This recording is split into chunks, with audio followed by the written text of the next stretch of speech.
Just need to print it once? Should be two. Right, just once each, okay.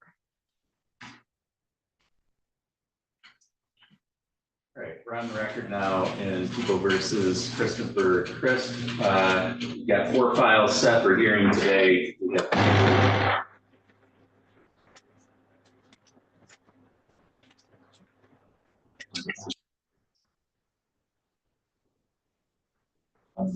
Three, six, five, 1, 2.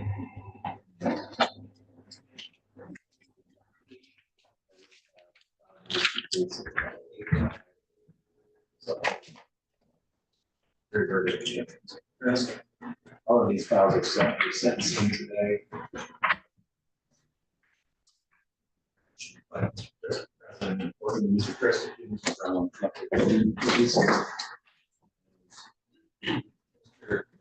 you had a chance to go through sentence reports that we prepared. I did, but I don't really understand it. I don't understand. I mean, I don't know what it means between the different ratios or what it said. I just know it said just points for me for getting in trouble and that I was on probation. That's really, I think I really understood it. You might not understand the scoring. Okay. Do you want to have a chance to talk to Mr. Brown further before we go forward? Okay, I trust you. Okay. All right. Have you had a chance to go through them with him? No. He sent them to me in an email and I went over them. Okay. Do you want to have a chance to talk to him about those here today before we go forward? Okay. You remember talking to me about? That's what the judge is asking. Yes, sir. I'm good. Okay. Did you talk to him or not? Yeah, we talked over the phone about You it. did. Okay. All right. And you're saying you don't need to talk to him any further before we go forward with sentencing today? I think so. Okay.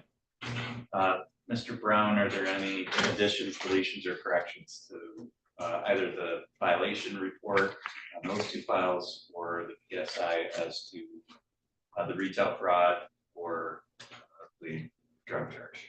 No, Your Honor, and no challenges to the score. Mr. Rolla, do the people have any additions, deletions, or corrections? No, Your Honor, thank you. Challenges to the scoring? No, Your Honor. Here, if I could briefly approach. Sure. I just got some letters printed out today that were just brought in. The record on the front showed those to me. I have no objection. And for the record, I did receive both of these prior to the hearing today. I did have a chance to review these prior to the hearing. And then I also got a David Durst, on behalf of Mr. Crest, that I had a chance to review as well.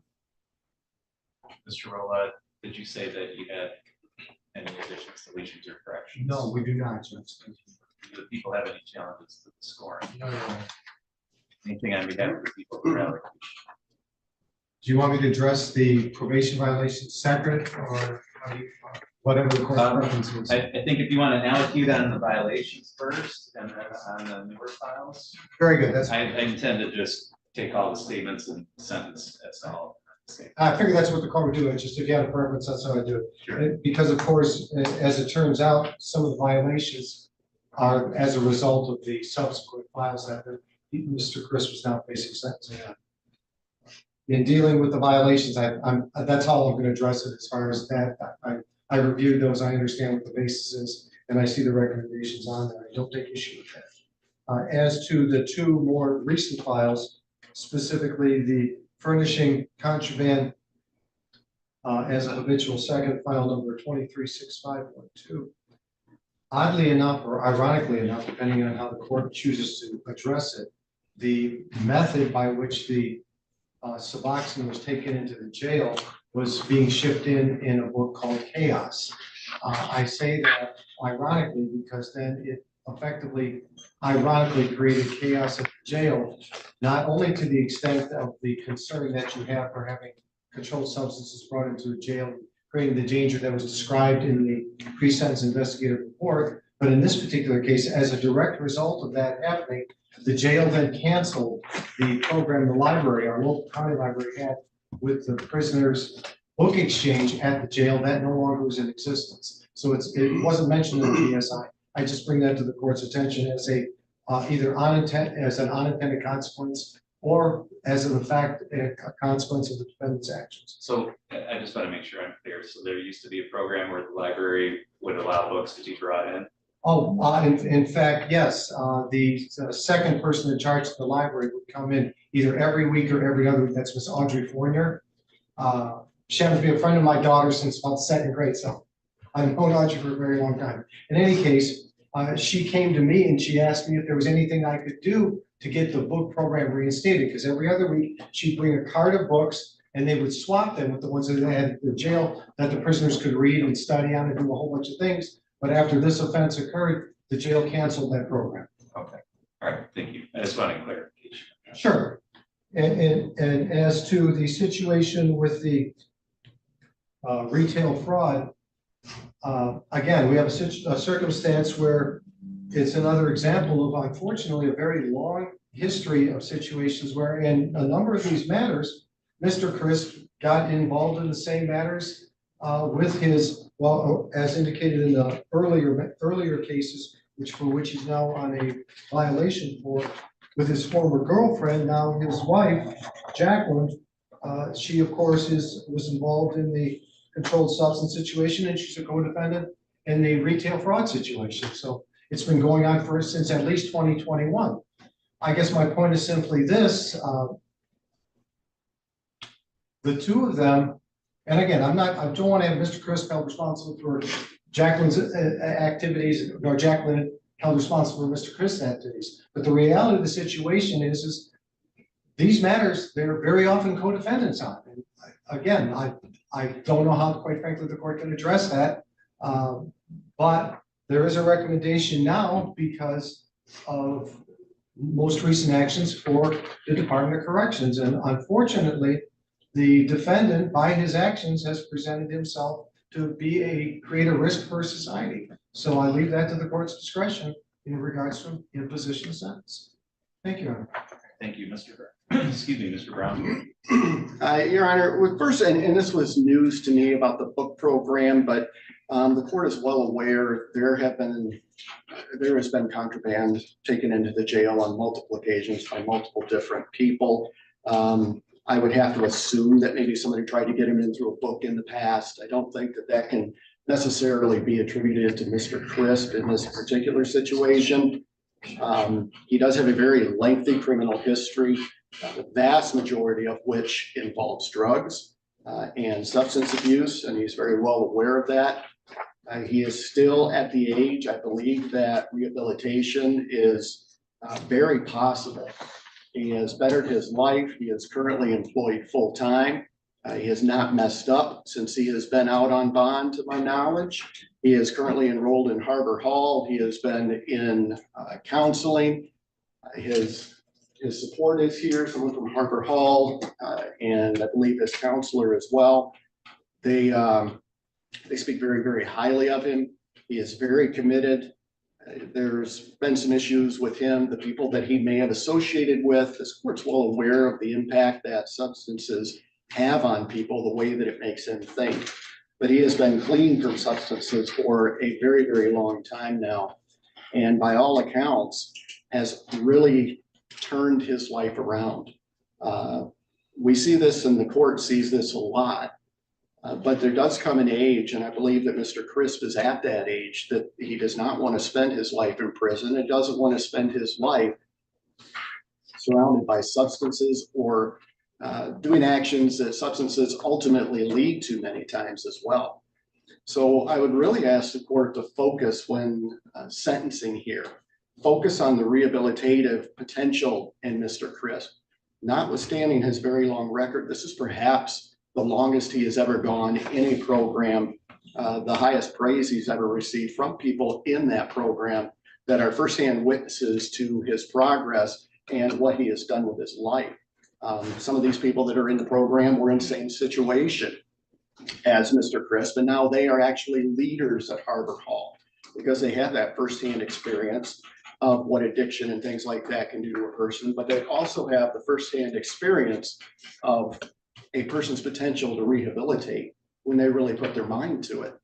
And Mr. Crisp has been involved in things that are beneficial to the community. Employment is very beneficial to the community. The thing that I am concerned with, and I understand as well as does Chris, there has to be punishment involved with wrongdoing. But I believe in the long term, the goal should be to try to rehabilitate them as much as possible. And I think that's what he's getting through his programs and his therapy. The one thing that I don't want to see for him is a period of incarceration that is going to essentially make him start over when he gets out. The court has seen, I'm sure, many times that people are doing well, but they get incarcerated, they lose their home, they lose their job, they lose all of their support systems. And when they get back out, they feel lost. And unfortunately, it is a vicious, vicious cycle that keeps going on. And so I would ask the court to take those things into consideration when fashioning a sentence hearing. Great, thank you. Mr. Chris, anything that you wanted to say? Your Honor, I take full responsibility. I was in drug addiction at the time. I've been on drugs since I was 14 years old. I finally come to the realization last year that I couldn't do it anymore. I've lost everything. I've lost everything I've ever worked for. And since I've been at Bear River and Harbor Hall, I've been able to regain employment, full-time employment. I live in a sober living house. They're wanting to continue my treatment. And I apologize for having to come before you again. I've done wrong. You've got to do what you've got to do. But I do own up to my wrongs. I did read through the report. I'm familiar with what happened in the case involving the stocks on the jail. And obviously, the court presided over your trial retail fraud case. And, you know, I struggled a lot with how to address your files because the guidelines do allow for prison times, obviously, up to 46 months, so almost 4 years in prison at the top end of the one files guidelines. The bottom end allows for community sanction. So there's a wide range available to the court in terms of sentencing to still be within the guidelines. Sure. I think there are a lot of things about your cases that are negative factors that would tend towards a prison sentence. You know, bringing drugs into the jail is a dangerous thing. I had a number of cases where people died from using illicit drugs brought into the jail. The unfortunate thing Mr. Rolla just indicated, you know, you've got a bunch of people that are down there now that don't have a resource available to them in terms of books that they would have otherwise had, but for your conduct in this case. The retail fraud case, you know, I don't believe that at all. Like, I don't believe that you didn't know what was going on at all. I heard the evidence, I saw the videos. I think you definitely knew what was happening. And so, you know, claiming you didn't is a little bit disingenuous at the generous end of that. I think you tend to make excuses for stuff. I think you try to pass off some of your conduct on other people or other circumstances. Those are all the things that I see are negative that I think would warrant a prison sentence. But there also are positives, and you know, I don't necessarily believe everything that you say. Yes, sir. I understand that. Because of my past experience with you and Yes, my sir. experience seeing what's happened in your cases. But I'm getting this from people from Harbor Hall who I have no reason not to believe. And the indications I have from them are that you're doing well, that you're complying with the programs. Sure. And that those people are seeing improvements and have reason to think that you're going to continue on that path and that you're starting to get a hold of this problem. And I say all of those things to say that I am going to give you an opportunity to continue with that, only because of what I've gotten from them, information that I've gotten from them. And I'm going to place you on a period of probation, which isn't recommended, and which I'm somewhat hesitant to do. Understand. But I also think it's appropriate, because you're doing well now, to give you an opportunity to continue on that path. I will tell you in no uncertain terms that if it doesn't work out, I'm not gonna buy any excuses about why it hasn't worked out. Sure. And the court is gonna consider, prison time if you violate your probation here. Sure. So I'm giving you an opportunity with the understanding that if you don't take advantage of it, I'm done. That's it. Sure. You will have burned the last bridge that you have Sure. to keep you from prison on these cases. So I'm going to, again, as to file number, well, first of all, dealing with probation violations, I agree with the recommendations there. Both of those files discharge you unsuccessfully. Credit for time served, and to preserve any outstanding fines and costs. And that's on file 216235, 216237. I've been paying all those, Your Honor. Okay, good. You're going to need to continue to do that. Yes, sir. As to file number 236512, the court is going to place you on probation for a period of 24 months. Court's going to adopt as the conditions of your probation all the terms and conditions of your previous files. On that file, the court is going to impose 5 months in the Otsego County Jail. You have credit for 9 days served on that file. The court's going to hold that time in abeyance to be served at the discretion of the court. So if you do violate your probation, the court can impose any or all of that jail time immediately, whether or not you're found guilty of a probation violation or not. Sure. And then, of course, as I said, if you are found guilty of a probation violation, you can expect a fairly significant sentence. Sure. On that file, a crime victim's assessment of $130, attorney fees of $350, court costs of $325, $68 state cost. The court would consider community service in lieu of payment of attorney fees and court costs as to that file. As to file 236585, court also sentences you to 24 months of probation, again pursuant to all the same terms and conditions. As to that file, 9 months in the Otsego County Jail with credit for 2 days served. Again, that time to be held in abeyance to be served at the discretion of the court. Crime victim's assessment of $130 and a $68 state cost. You do have the ability to seek an appeal of the sentence in 6512 because the sentence in 6585 is pursuant to a jury verdict. You do have the right to appeal that one. Mr. Brown is going to provide you with those papers, and you just need you to acknowledge receipt of those. Judge, one other issue, since the offense in regards to file number 236512 is due to jail at the time when Mr. Chris was incarcerated out of the rent, years mandatory consecutive sentencing. Does this court choose to address that on the Yeah, so to the extent that any of that jail time is required to be served, the court will require it to be served consecutively as required by statute. Thank you, Judge. And Mr. Brunical, is Ms. Davis going to be the supervising agent? She would. Okay, so I'm assuming she'll contact Mr. Chris to go through the terms of probation. Okay, so Mr. Chris, Ms. Davis is going to be contacting you to make sure that you follow up with that. Yes, sir. Get that. Mr. Rolla, anything else that we need to address for the record? No, I don't believe so. Thank you, Your Honor. Mr. Brown? Just for the record, he has acknowledged his appellate rights. I tendered those acknowledgements to the court.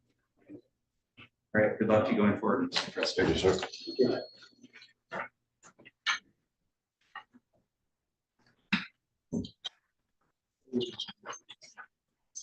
Oh, I didn't even know it was cracked.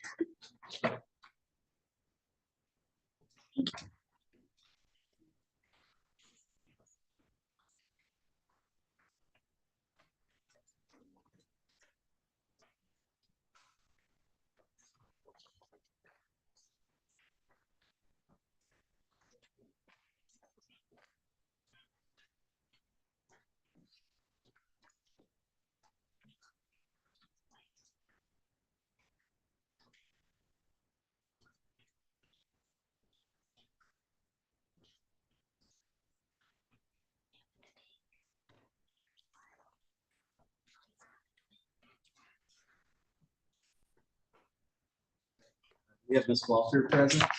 Ms. Walter, if you want to come forward, People versus Veronica Walter, case number 246690. Record show, I apologize. Larry Brown, Ms. Walter. This is the date and time set for sentencing in this matter. Ms. Walter, record should reflect Ms. Walter's present here in the courtroom today. You have a chance to go through the pre-sentence report and talk to Mr. Brown. Yes. Mr. Brown, are there any additions, deletions, or corrections to that report?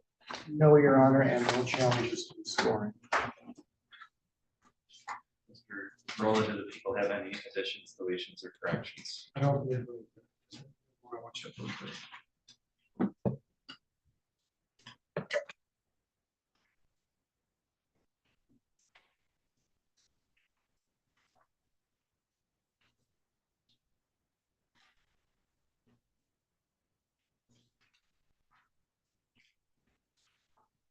The only addition, Judge, would have been that the firearm in question is mandatory confiscation and condemnation for 752.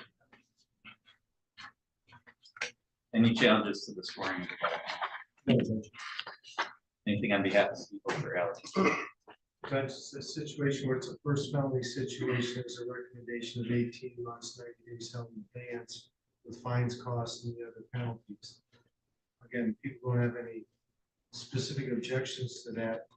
Obviously, you know, this firearm, Ms. Walter, in addition to losing the firearm, is going to lose any ability she has for possessing a firearm, any ability to get a concealed weapons license, etc. Thank you, Judge. Mr. Brown?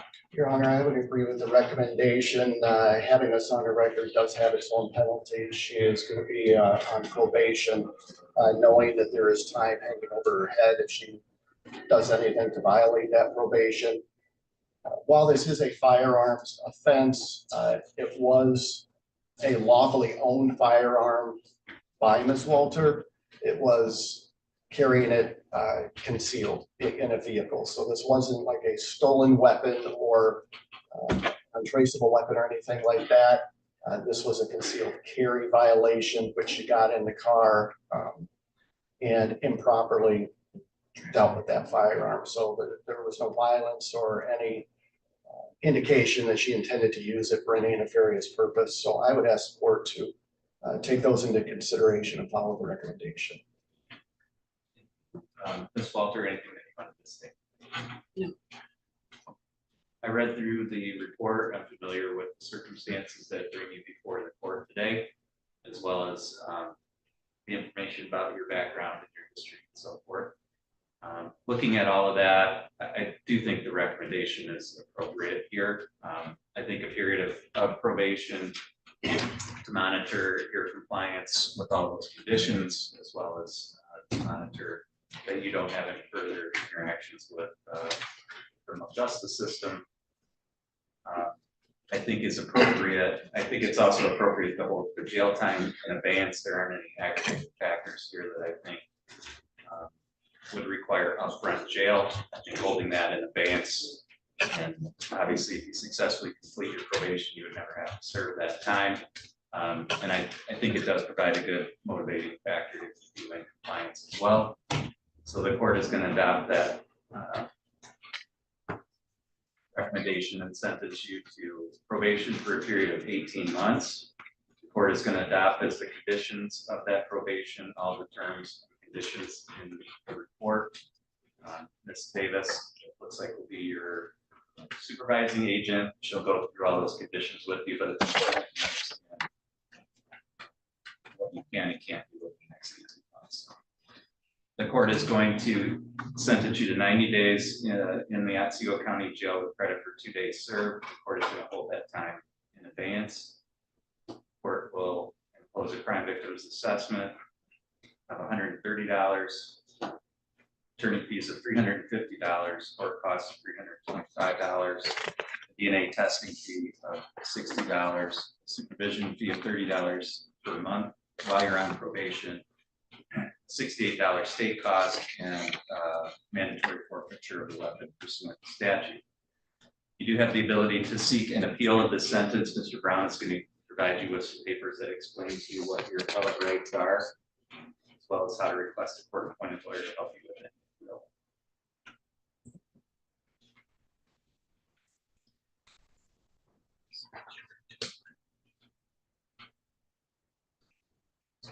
She has acknowledged those rights, Your Honor. I'm tendering that to the court.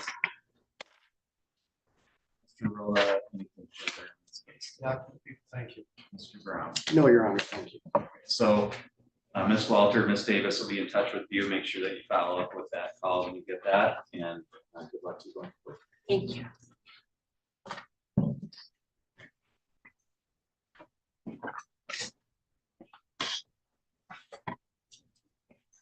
Our next hearing set for 2:15 will be in recess.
on the record in People versus Corey, Mexico, case number 236537.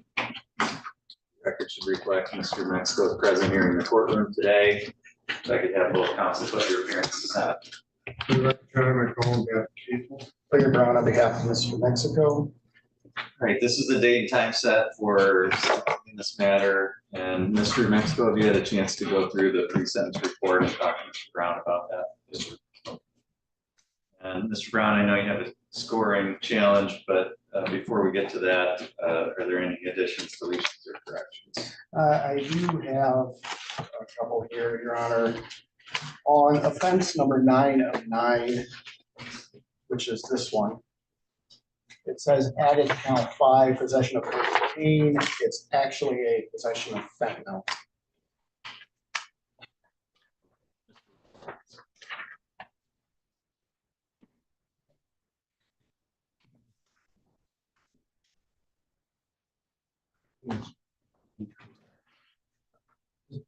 Possession with intent to deliver fentanyl, correct, Judge?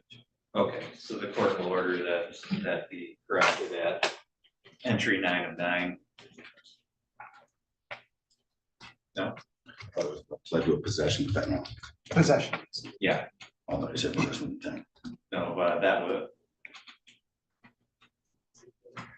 That was the original charge, Your Honor. right, not the charge that was applied. Correct. So that We're should read- striking cocaine and putting in fentanyl. Correct. All right, Yes, not Just so- possession. just so possession. we're all clear. Okay. Any other corrections? One more here under the family section. He would like added that his mother did remarry to a gentleman named Ken Foster, who is now his stepfather.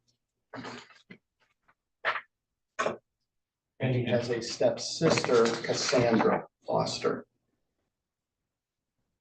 Any objection to those additions? No, Judge. Okay, the court will be order that that section be amended to reflect that information.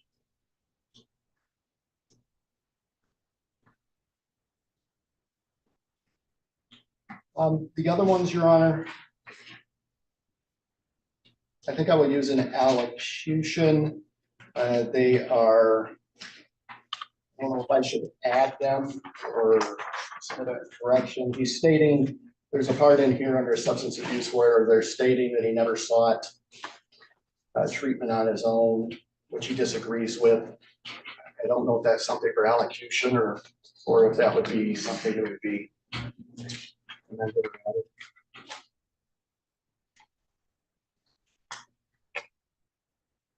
Okay, I mean, Mr. Mexico, have you sought substance abuse treatment on your own? Yes, I was doing a Suboxone treatment program. What? Suboxone. Okay. When were you doing that? I was doing that the entire time I was on bond. Right, I don't have a problem adding that information. So while you're on bond in this case, Yeah, I'd go meet with a counselor every week. And she had me on Suboxone. which service were you using? Once in behavioral health. Okay, so the court will order that the report reflect while I was on bond for this case, Mr. Mexico would participate in outpatient Suboxone treatment. Anything else, Mr. Brown?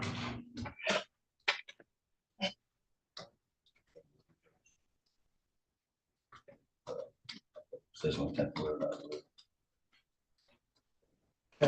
He was questioning about a possession with intent to deliver rather than a delivery charge, even though they're the same statute.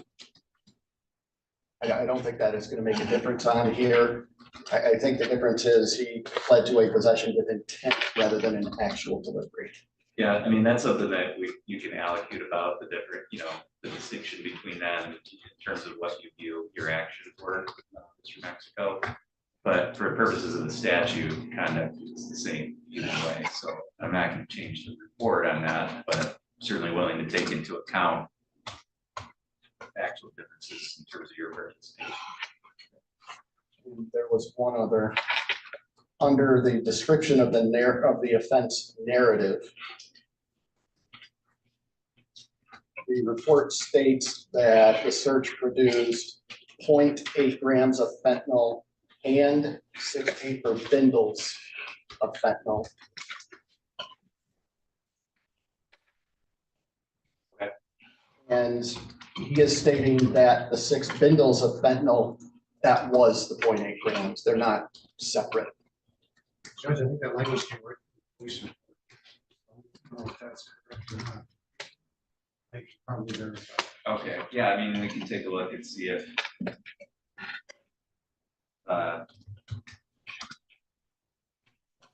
and is the incorrect word there.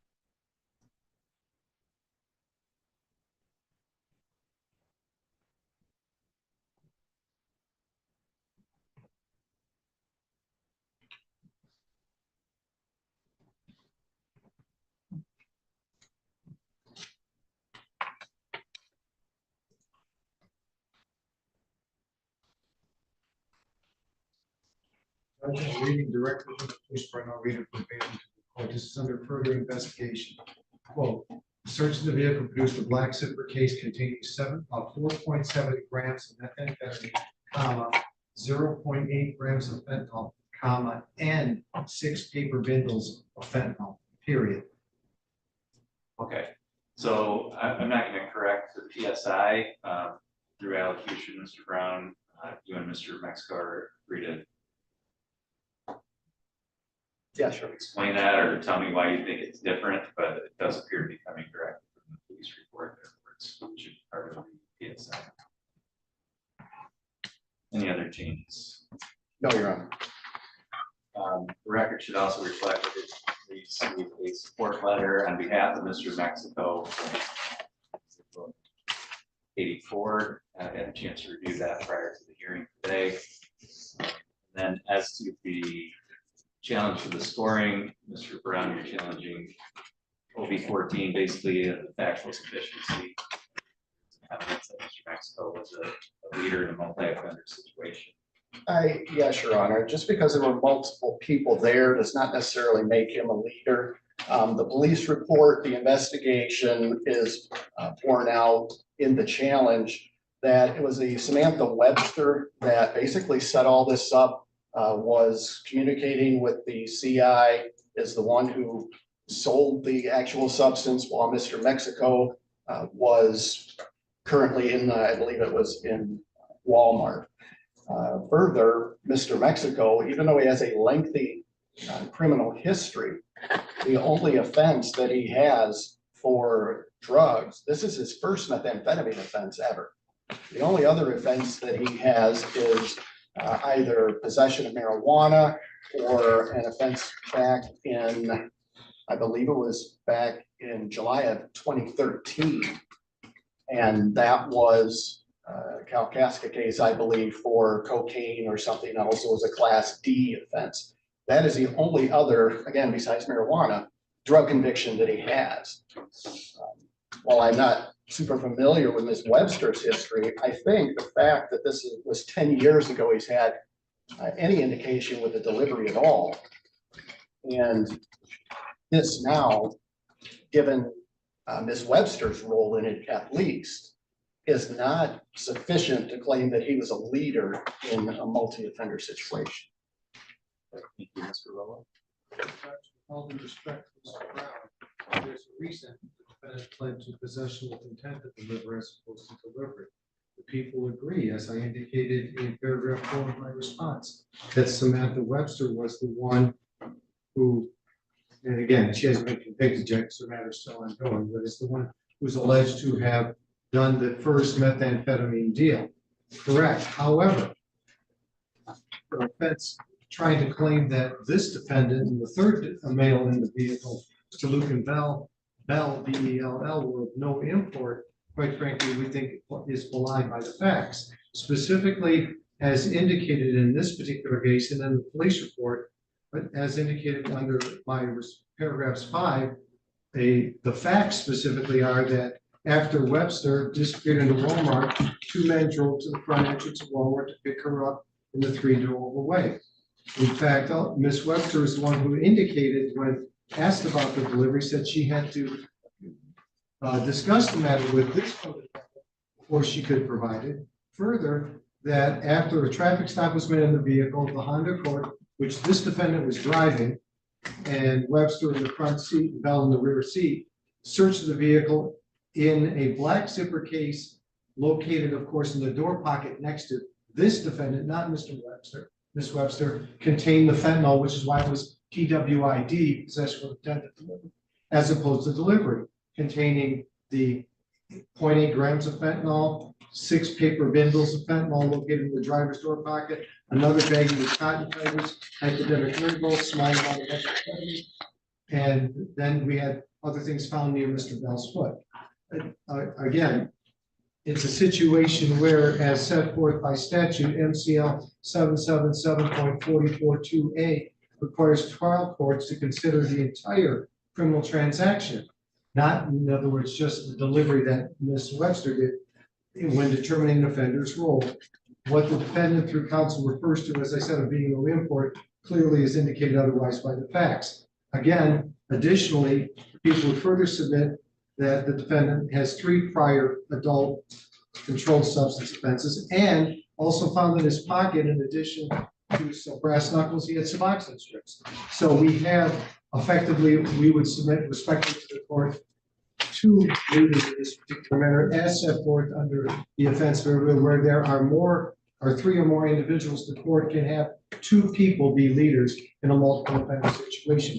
We think there is more than probable cause for this court to determine based upon the facts, again, specifically indicating that Ms. Webster even had to go and get permission from this defendant to be doing the delivery of methamphetamine. We think there's more than sufficient evidence to find that this defendant was also a leader, maybe not in the original delivery, but clearly in the possession with intent.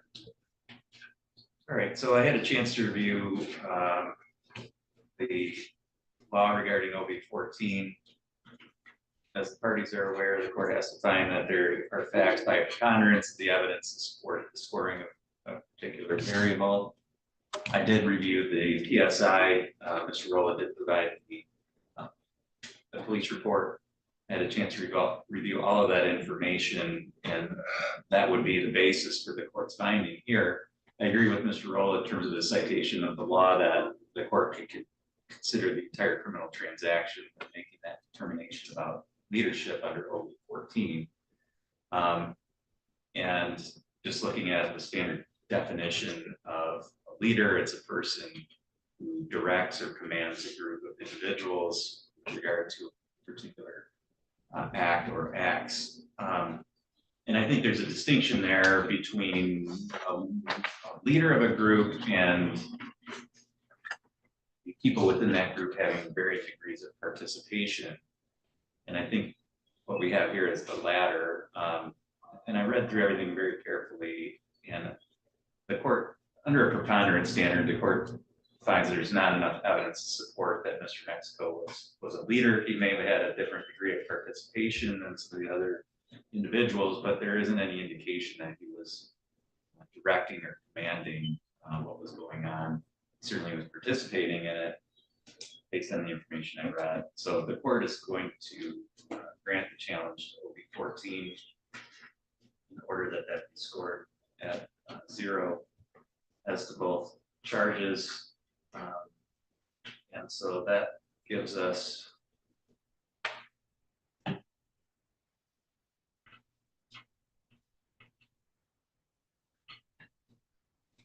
as to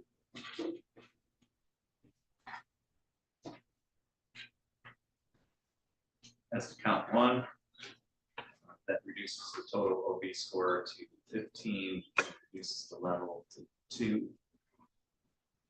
Gives us a new guideline range of 78 to 130. Is that correct, Mr. Brown? Yes, sure.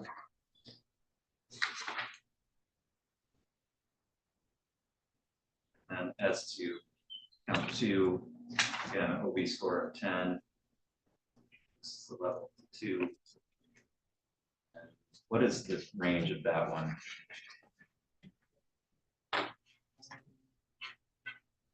Look that up. Guidelines book.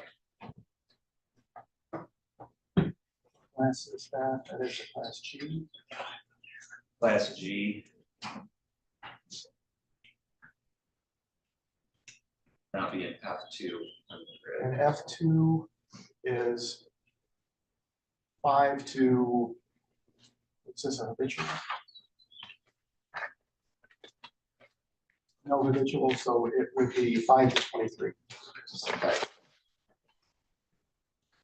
All right, any other challenges to the scoring, Mr. Brown? No, Your Honor, thank you. Rolla, do people have any additions, deletions, or corrections? No, Your Honor. Do people have any challenges to the scoring? No, Your Honor.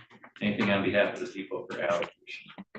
Yes, Judge, this is a situation where I don't have to explain to the court the dangers of methamphetamine in our society, especially in our local community here. Now, while I understand and I appreciate the court's ruling on whether or not Mr. Mexico is a leader, that still doesn't change the fact that he was involved in possessing it with intent to deliver, which effectively is still creating the same problem. Because as this court's well aware, methamphetamine is highly addictive, and persons who may have only used it once then become addicted to it, and then sell methamphetamine to enable them to continue their addiction, effectively escalating the numbers over and over and over again in a never-ending cycle. I think under the circumstances, we have a situation where, while I agree it's no longer 84 to 140, it's now up to 130. I still think a MDOC sentence under the guidelines is appropriate if for a circumstance, if for no other reason, that these are 5th and 6th felony offenses, and this defendant is effectively taking part in distributing methamphetamine in our society. Thank you, Mr. Brown. Again, Your Honor, methamphetamine, this would be his first conviction for methamphetamine.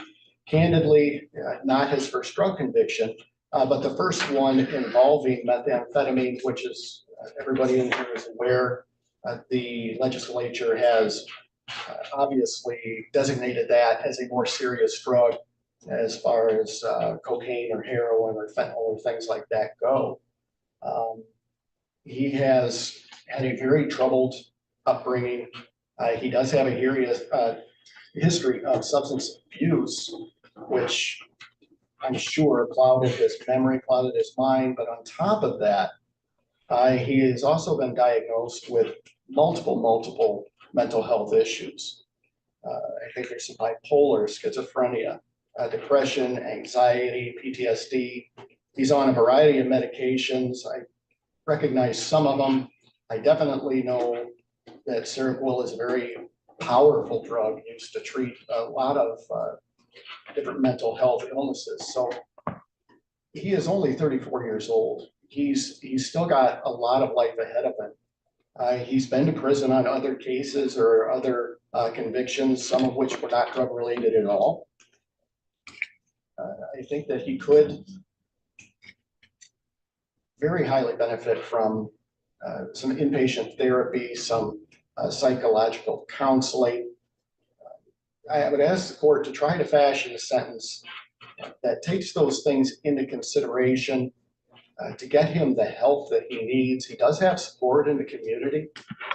So with that, Your Honor, I will leave it to the discretion of the court. Thank you. Mr. Mexico, is there anything that you wanted to say today? So I say I take full responsibility for everything I've done for the sentences I'm being sentenced for. I understand the severity that it has on the community. I apologize for my role taking place in that. Okay, I did read through the report. I'm familiar with what happened in each of these charges. I'm familiar with your background. There's a lot of information about your history and so forth. As you know, your prior convictions raise the guidelines, particularly with regard to the prior record variables. The offense variables in this case, particularly with the court's ruling, this OB 14 are relatively low. So it's your prior history that's really resulting in the higher guidelines in this case.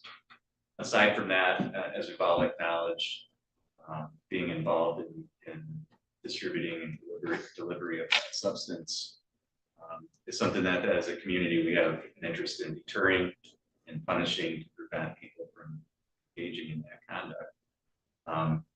Looking at the guidelines in this case, particularly as to count 1, now as scored are 78 to 130. There aren't any real aggravating factors here that I think would call for a sentence at the high end of the guidelines, but there also aren't very many mitigating factors that would call for a sentence at the low end. And so balancing all the factors here, along with what the court recognizes is substance abuse problem on your part, certainly some mental health issues that need some treatment, and when you combine mental health issues and substance abuse, makes it really hard to move forward with your life. And so balancing all of those things together, the court finds that a sentence in the middle of the guidelines is appropriate. It acknowledges your conduct and the wrongfulness of it, but it also acknowledges some of those mitigating factors with regard to your substance abuse and mental health that I just mentioned. So the court is going to sentence you on count 1 to the Michigan Department of Corrections for a period of 108 months to 20 years. You could have credit for 63 days served. Crime victims assessment of $130, court costs of $325, attorney fees of $350, and a $68 state cost. As to count 5 or the second charge, 23 months to 4 years in the Michigan Department of Corrections, $68 state cost, those sentences to be served concurrent to each other. You do have the ability to seek an appeal of this sentence, and Mr. Brown is going to provide you with an acknowledgement of his appellate rights.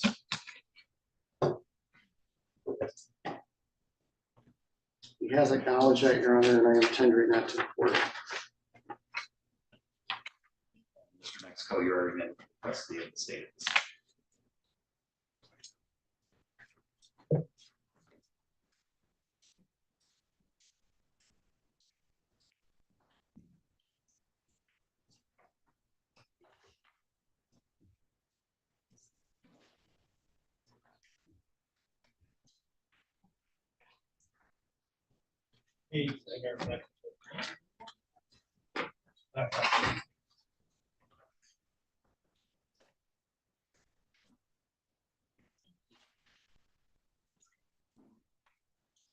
Is Mr. Huffman present? Yes, Your Honor, he's coming in right now.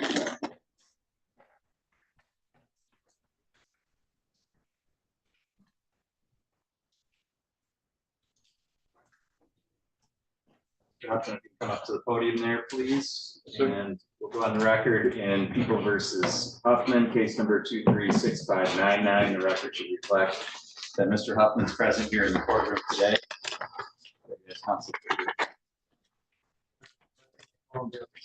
Larry Brown, on behalf of Mr. Huffman. This is the date and time set for sentencing. Mr. Huffman, have you had a chance to go through the pre-sentence report and talk to Mr. Brown about that? Mr. Brown, are there any additions, deletions, or corrections? No, Your Honor. It's misdemeanor, so there are no guidelines scoring. Mr. Rowland, do people have any additions, deletions, or corrections? And do people have any victims that wish to address the court today? I don't believe so. One thing I did want to mention, the PSI, your victim's impact statement, indicates that there was one provided to the prosecutor's office. It wasn't attached to the PSI. So if there is one, I would like an opportunity to review that.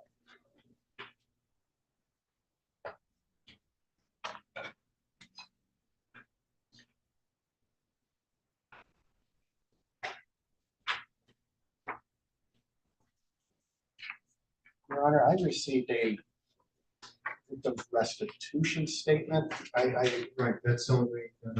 I wasn't aware of an impact statement.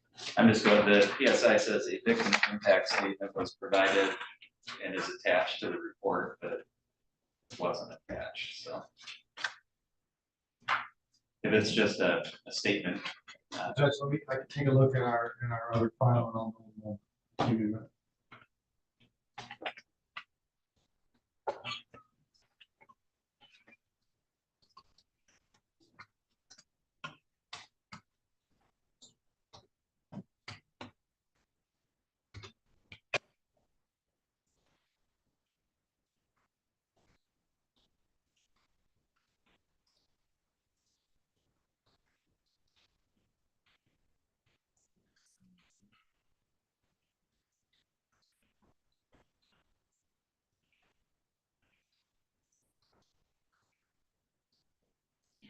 And seeing how effective it is. Didn't expect this to be as sad as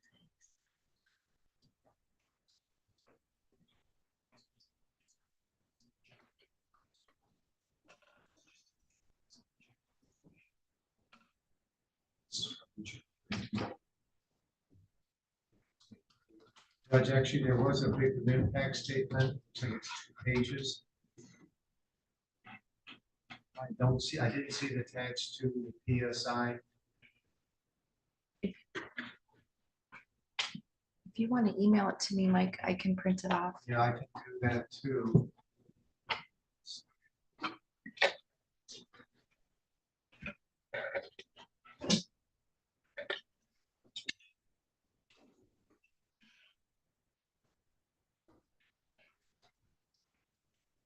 Basically, though, just dealing with restitution.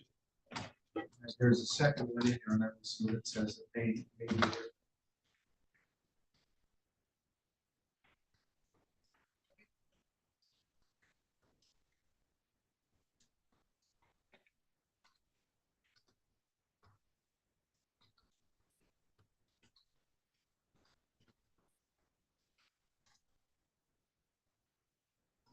I can read it. It's 2 sentences, Judge. Let me just read it. Sure. For the court.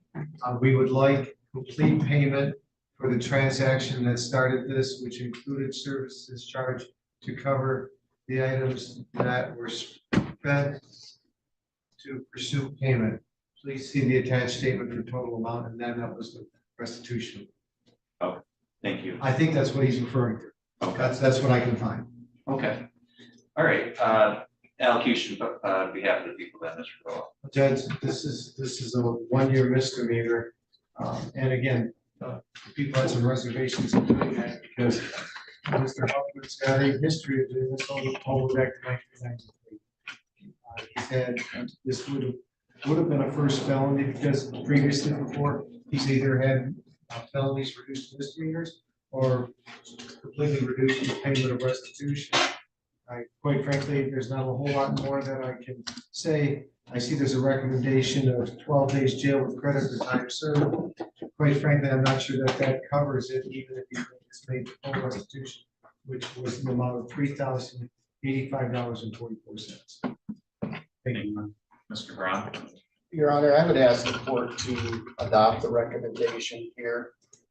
Going through this PSI, and again, I don't know all of what was going through his mind during this period of time. However, all of his prior criminal history was almost 3 decades old. He went 30 years without committing any crimes.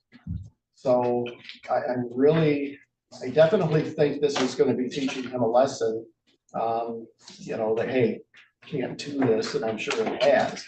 I don't know, again, what happened after 30 years that he would do this. However, I would ask the court just to take that into consideration and adopt these recommendations. Mr. Huffman, anything you want to say? No, sir, I'm sorry that I did it. I will not do this again. I promise it. It ain't gonna happen. All right, I paid it, I did wrong. All right, I did read through the report, so I'm familiar with what happened in this case. And Mr. Rolla, just, I mean, for the record, is there any outstanding restitution or has it all been paid? No, Judge, okay. All right, so I'm familiar with what happened in this case. There's also information about your prior history and so forth in that PSI, so I've read through all of that. And, there are some factors here that we call aggravating factors, which make it worse, the amount of money involved. The fact that you do have a prior history regardless of the age, which should have been enough of a warning for you not to engage in this kind of conduct again. It does damage a business, a local business, that I'm sure has a hard enough time keeping things going without having to go with these kind of things. I had spoken. What's that? I had spoken with the owners. Yeah. There are some mitigating factors here that you have paid the restitution back. It's certainly a positive. At least that makes them financially whole in terms of the amount here, although it doesn't make up for everything. And certainly the community in general has an interest, and the court has an interest in deterring this kind of conduct, punishing this kind of conduct when it occurs. The court could sentence you all the way up to a year in jail for this. I don't think that's appropriate. I don't think that kind of penalty. But I do think some jail time is appropriate. However, I don't have a problem having you participate in the work camp program and being released to that immediately. This is a nonviolent crime. The court doesn't have any concerns about public safety here. And I think serving your sentence through the work camp program will provide enough punishment. So the court is going to sentence you to 90 days in jail with credit for 12 days served. I don't have any objections to your immediate release to the work camp program. Serve out the remainder of that I time. turned myself in on Friday. I got a doctor's appointment Friday. Okay. And it's in Traverse City and it's a cancer doctor. Okay. And they're gonna tell me when I gotta have surgery. And I'll bring all the paperwork to this court. And you're probably going to be out by today. You're going to go with them right now. And as soon as you get booked in, they're going to screen you for the work camp program and you're probably going to. Oh, okay, so I'm leaving today. I was under the understanding you were gonna put me in jail for 90 days. Okay. So, again, if the court doesn't have any objection to immediate release to work camp, court's going to order a crime victims assessment in the amount of $75, attorney fees of $350, court costs of $325, and a $50 state cost. If I didn't say it already, there's 12 days of jail credit here. You do have the ability to seek an appeal of this sentence because it's a misdemeanor.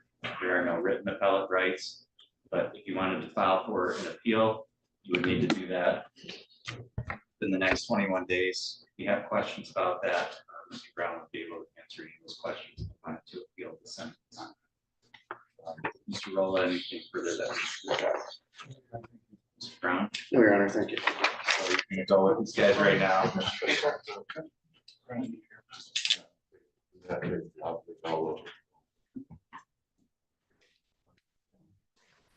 Over to jail.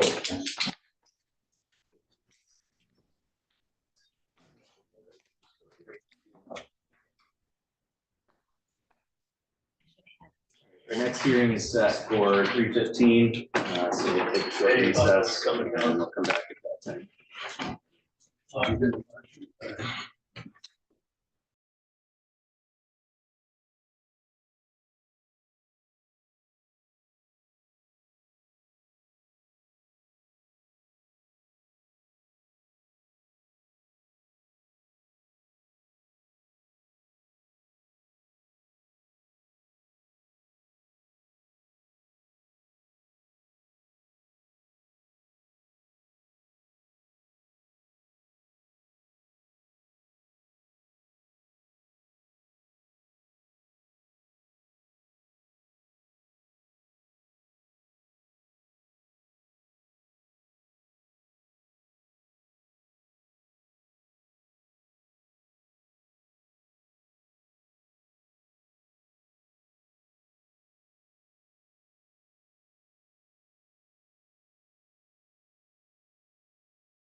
We're on record in People versus Rauschelo, and Mr. Chakowski, if you and your client could come up to the podium, please. Yes, Your Honor. Thank you, Your Honor.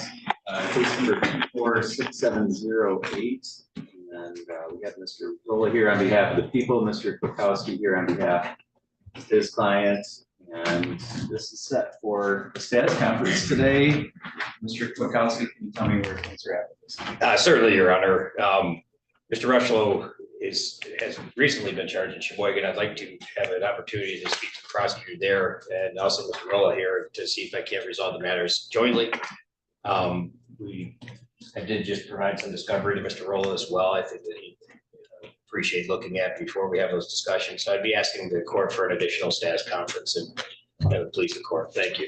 Okay, Mr. Rolla, you have an objection to that? No, Judge. In fact, I also spoke with Ms. Goodrich, who's the prosecutor in Sheboygan County on the 2nd of this month.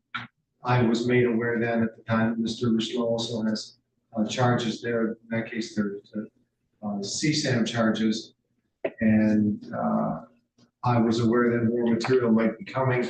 Should this matter go to trial, I imagine both the prosecutor in Sheboygan and our office would then be filing 404B 609 and MCL 768.27A notices for the proceedings. So no, we have absolutely no objection to adjournment. Okay, Mr. Rushlow, have you had a chance to talk to Mr. Kukowski about this? Yes, sir. Is that how you want to proceed? Yes, sure. Okay. Is 30 days going to be enough to do all that, Mr. Kukowski? Do you want to set this out at 60? What I don't want to do is just have you guys continually coming in. Oh, no, Set a date far enough out. I agree. There was 7 electronic devices taken in a search warrant. I know they at least reviewed the phones. I'm not sure if they've reviewed all the I don't think all of them. No. stuff. So maybe 45 days. I Okay. think if something comes of that and wants to be used, I certainly want to be aware of that. Okay. Thank you, Your Honor. All right, so I have a mid-June motion day, so I'll set this for a status conference at that time. And we'll go forward from there. Anything further on this file, Mr. Kukowski? Not from the defense, Your Honor. Thank you. Mr. Rowland? No, Your Honor. Okay, thank you. Thank you, Your Honor. Good to see you.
We did have a hearing set for 3:30 in People versus Charles Baker, case number 216087.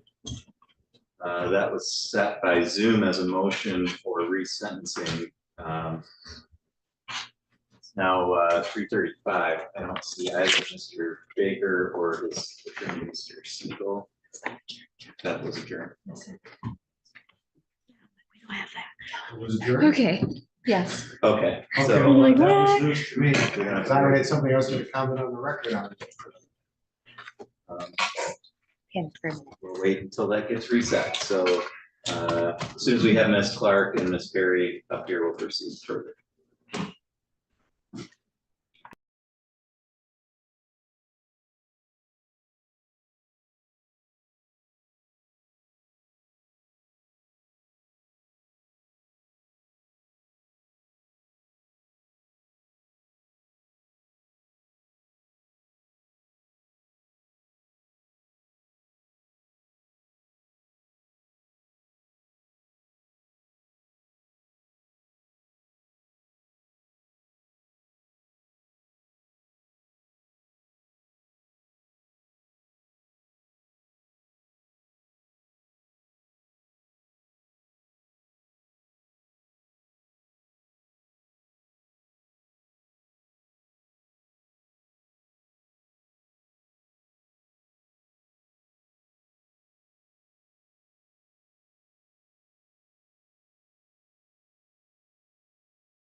So I'd ask the court to consider that with that sentence. All right, thank you. Ms. Clark, anything that you wanted to say today?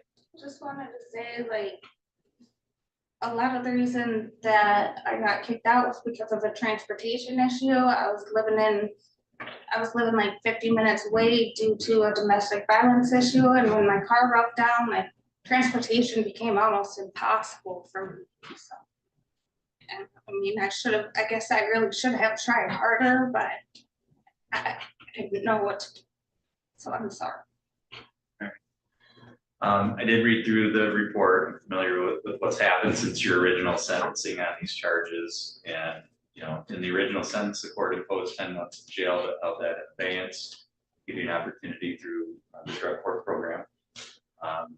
Obviously, things did not go well as part of that. I'm sure that your transportation issue was part of that, and I can understand there's a reasonable explanation for that. But part of it too was drug screens that weren't coming back clean. Let's put it that way. They were coming back as diluted with levels that didn't make sense. And you know, I never presided over this drug court program, but I did in Kalkaska, and I know how those tests work, and I know that if you're clean, they come back. So I suspect that they came back diluted and otherwise not clean because you weren't clean and taking steps to try and not have that result come out. Based on that, the number of violations that you had during the drug court program, the court finds that it's appropriate to impose that original sentence that the court held in abeyance. So the court is going to impose that sentence of 10 months as to file 216098. You have credit for 48 days served. As to file 226458, you have credit for 47 days served. The court is also going to order that you be discharged unsuccessfully from probation in this case, and then court will preserve any outstanding fines and costs. You do have the ability to appeal the sentence or seek an appeal of the sentence. You can provide Ms. Clark with an acknowledgement of appellate rights. Ms. Clark, these papers are going to explain to you how to appeal the sentence if you want to do that.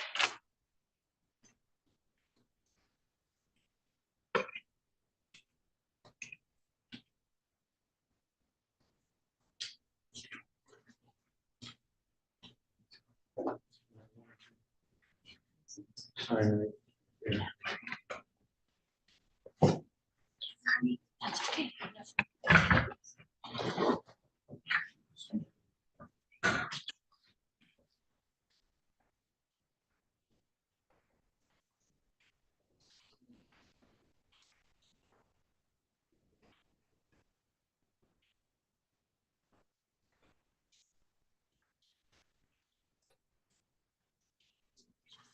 Goes to the court.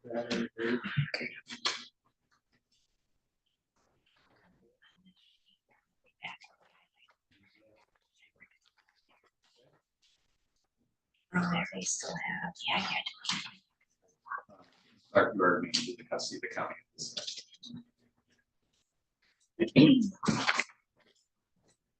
Very good.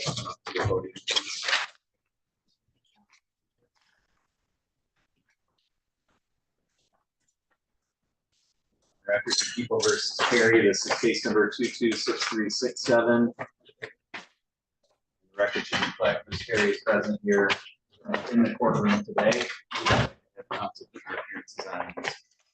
Mr. Chairman, like all the people. Gary Gill on behalf of Mr. Today, the time set for sentencing in this matter. Ms. Perry, have you had a chance to go through the pre-sentence report and talk to Mr. Gill about that? Okay. Mr. Gill, are there any additions, deletions, or corrections that need to be made to that report? No, yeah, thank you. For the record, I did receive a letter on behalf of Ms. Perry. I did have a chance to review that letter before the hearing today. And in terms of the scoring of the guidelines, Mr. Gill, are there any challenges to the scoring? No, Judge, thank you. Mr. Rolla, did the people have any additions, deletions, or corrections? No, Judge. people have any challenges to the scoring? We do not. Anything on behalf of the people for allocation today?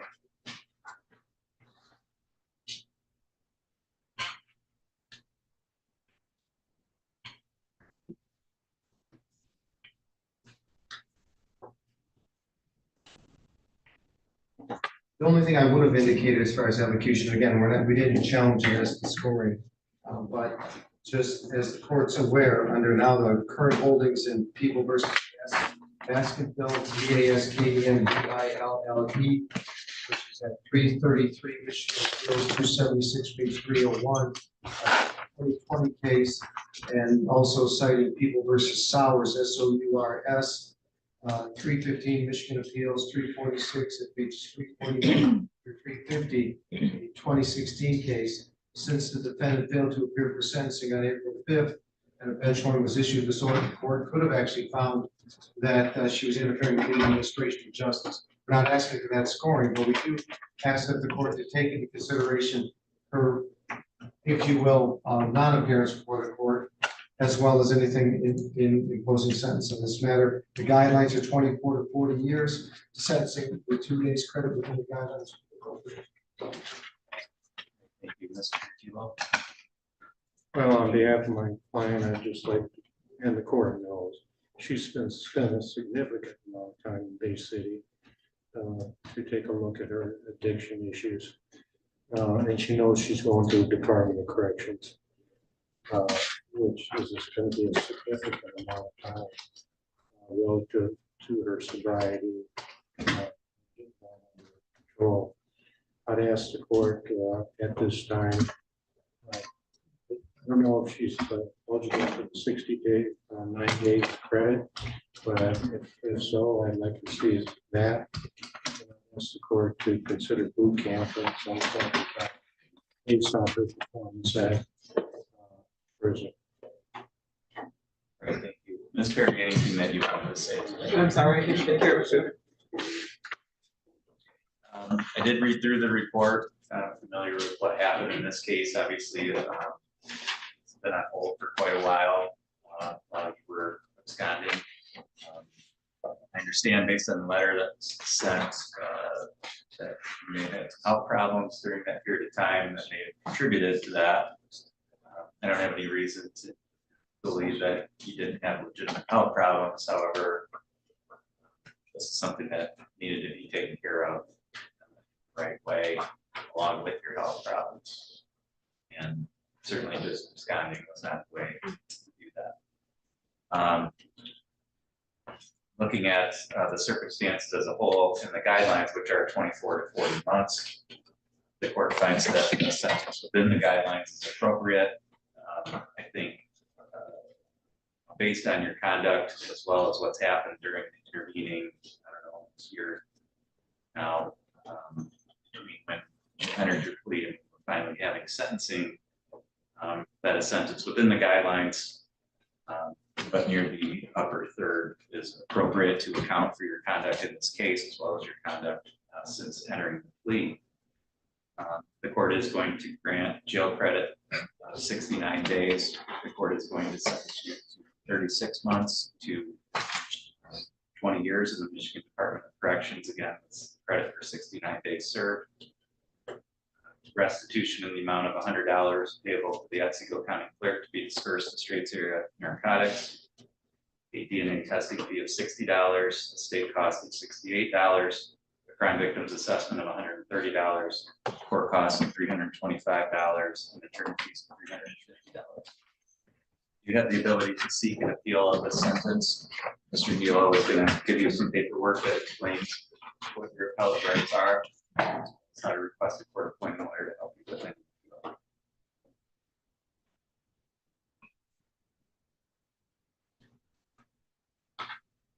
Judge, there was a housekeeping matter. I apologize for bringing it to the court's attention.